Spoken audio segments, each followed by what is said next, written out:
At sunup the next morning, Peter Rabbit and Jumper the Hare were on hand promptly for their next lesson. Old Mother Nature smiled as she saw the eager curiosity shining in their eyes. She didn't wait for them to ask questions. "Yesterday," said she, "I told you about your water-loving cousin, the marsh rabbit. You have another relative down there in the sunny South who is almost as fond of the water. Some folks call him the swamp rabbit. Others call him the swamp hare. The latter is really the best name for him because he is a true hare. He lives in swamps instead of marshes, but he is a splendid swimmer and fond of the water. When he is chased by an enemy, he makes for the nearest pond or stream." "How big is he?" "Just about your size, Jumper," replied Old Mother Nature. "If anything, he is a little bit heavier. But because his hair lies much smoother than yours, you probably would look a little bit bigger if you were sitting beside him. As with his cousin, the marsh rabbit, the hair on his feet is thin. His toes are rather long, and he can spread them widely, which is a great help in swimming. He doesn't have to take to the water as his little cousin does, for he is a very good runner. But he does take to it as the easiest way of getting rid of those who are chasing him. The marsh rabbit and the swamp hare are the only members of your family in all the great world who are fond of the water and who are at home in it. Now, who shall I tell you about?" "Our biggest cousins," cried Peter and Jumper together. "The ones you told us yesterday are bigger than Jumper," added Peter. "It is hard to believe that there can be any much bigger than he." Old Mother Nature's eyes twinkled. "It is often hard to believe things you know nothing about," said she. "Compared with these other relatives, Jumper really isn't big at all. He seems big to you, Peter, but if he should meet his cousins, Snow White the Arctic Hare, who lives way up in the frozen north, I'm quite sure Jumper would feel small. Snow White looks very much like Jumper in his winter coat, for he is all white save the tips of his ears, which are black." "Does he wear a white coat all year round?" asked Peter eagerly. "When he lives so far north that there is snow and ice for most of the year, he does," replied Old Mother Nature. "But when he lives far enough south for the snow to disappear for a little while in the summer, he changes his white coat for one of gray." "But how can he live so far north that the snow and ice seldom melt?" asked Peter, looking very much puzzled. "What does he find to eat? Even way up there is moss growing under the snow, and in the short summer other plants grow. During the long winter, Snow White digs down through the snow to get these. He also eats the bark and twigs of little stunted trees. But big as he is, you have a cousin who is still bigger, the biggest of all the family." "Who is he?" Jumper and Peter cried together. "He is called White-tailed Jack," replied Old Mother Nature, "and he lives chiefly on the great plains of the Northwest, though sometimes he is found in the mountains and forests. He is sometimes called the Prairie Hare. In winter his coat is white, but in summer it is a light brown. Summer or winter his tail is white, wherein he is much like you, Peter. It is because of this that he is called White-tailed Jack."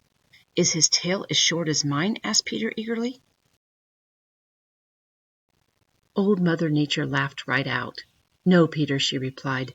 "It wouldn't be called a long tail by any other animal, but for a member of your family it really is long. And when White-tailed Jack is running, he switches it from side to side. His hind legs are very long and powerful, and he can make a single jump of 20 feet without half trying. Not even Old Man Coyote can catch him in a straightaway race. You think Jumper's ears are long, Peter? But they are short compared to the ears of White-tailed Jack. Not only are his ears long, but they are very big. When he squats in his form and lays his ears back, they reach way over his shoulders. Like the other members of the hare family, he doesn't use holes in the ground or hollow logs. He trusts to his long legs and to his wonderful speed to escape from his enemies. Among his enemies are Howler the Wolf, Old Man Coyote, eagles, hawks, and owls. He is so big that he would make 5 or 6 of you, Peter." Peter drew a long breath. "It is dreadfully hard to believe that I can have a cousin as big as that," he exclaimed. "But of course if you say it is so, it's so," he hastened to add. "Have I any other cousins anywhere near as big?" Old Mother Nature nodded. "There are some others very like White-tailed Jack, only not quite as big," said she. "They have just such long hind legs and just such great ears, but their coats are different, and they live on the great plains farther south. Some of these live so far south that it is warm all the year round. One of these is Antelope Jack, whose home is in the Southwest." "Tell us about him," begged Peter. "To begin with," replied Old Mother Nature, "he is a member of the big jackrabbit or jack-hare branch of your family. None of this branch should be called a rabbit. All the members are first cousins to Jumper and are true hares. All have big ears, long, rather thin necks, and long legs. Even their front legs are comparatively long.